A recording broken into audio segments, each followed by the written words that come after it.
তিন জায়গায় প্রয়োজনে মিথ্যা বলা যায়।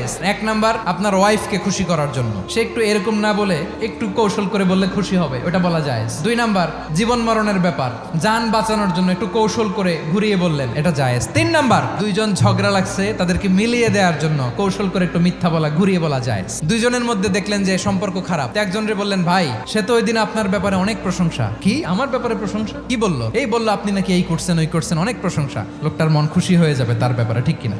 আবার তার সাথে যার ঝগড়া, ওরে যে বলুন, ভাই ওই দিন তো সে আপনার অনেক অ্যাপ্রিসিয়েশন করলো, অনেক, সে তো অবাক, কি রে বলে কি? এই যে দুইজনের ব্যাপারে দুইজনের একটু ভালো ভালো কথা বলে দিচ্ছেন, একদিন দেখবেন রাস্তা দিয়ে হাঁটার সময় একে অপরকে সালাম দিয়ে ফেলছে, সালাম দিয়ে বুকে জড়ায় ধরছে, আছে না নাই?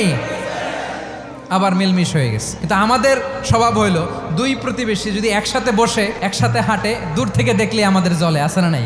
ঘটনা কি? এই দুইটার মধ্যে এত মিল কে? এই দুইটার মধ্যে গিরিঙ্গি লাগানো যায় কিভাবে? আল্লাহর কাছে তওবা করেন, এই মানসিকতার যেন আমরা না হয়, আমরা মিলিয়ে দিব।